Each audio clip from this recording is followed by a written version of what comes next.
अक्सर जब हम अपने आसपास के लोगों को देखते हैं कि लोग हमेशा दुखों का दुखड़ा रोते रहते हैं और अपने को गरीब की दर्जा देकर हमेशा दुखी रहा करते हैं। शायद उनको क्या पता कि उनके पास देने के लिए बहुत बड़ी संपत्ति होती है, लेकिन उस संपत्ति की जानकारी पे ध्यान नहीं होने के कारण लोग हमेशा परेशान दिखते रहते हैं। तो हम आपको एक कहानी सुनाने वाले हैं जिससे आपको ये पता चलेगा कि आपके पास भी बहुत ज्यादा संपत्ति है, इतना ज्यादा कि आपके दान करने से भी कम नहीं होने वाला है। कहानी एक भिखारी और गौतम बुद्ध की है। इससे पहले आप अगर इस चैनल पर पहली बार आए हैं तो इस चैनल को सब्सक्राइब जरूर कर लें। तो चलिए कहानी शुरू करते हैं। एक बार एक भिखारी अपने जीवन से परेशान हो चुका था, क्योंकि उसे अपने जीवन को चलाने के लिए भीख मांगनी पड़ती थी।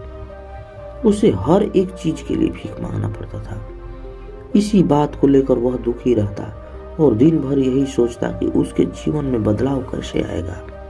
यह सोचकर वह निराश हो जाता था। वह हर दिन देखता कि बहुत सारे लोग निराश होकर आंखों में आंसू लिए हुए और विभिन्न चिंताओं से परेशान लोग गौतम बुद्ध की तरफ जाते और वापस लौटते समय वे लोग बहुत खुश हुआ करते थे।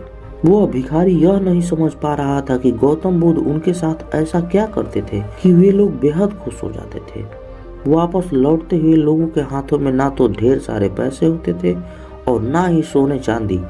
तो फिर ऐसा क्या होता था कि लोग बुद्ध के पास लौटते वक्त इतना खुश होते थे?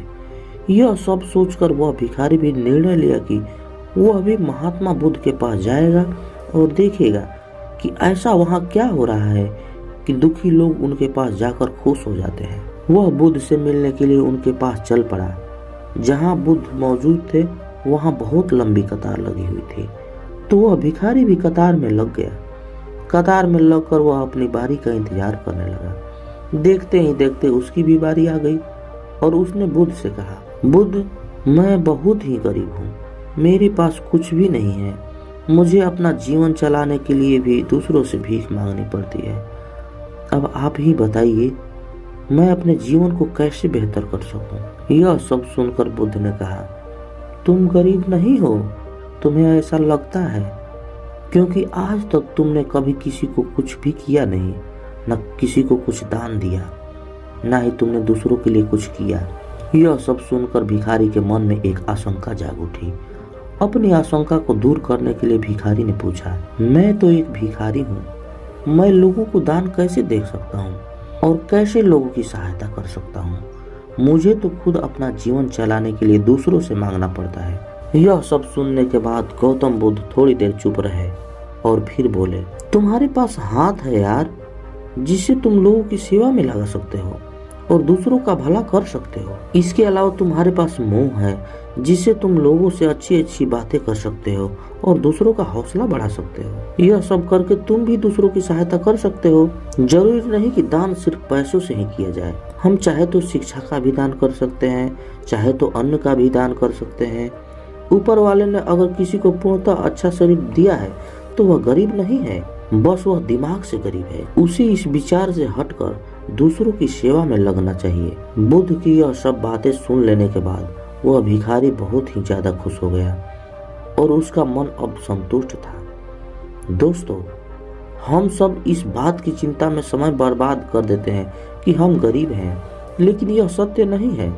सत्य तो यह है कि जब हमारा शरीर पूरी तरह से बेहतर है तो हम उसका उपयोग करके आगे बढ़ सकते हैं और खुद के जीवन को बेहतर बना सकते हैं।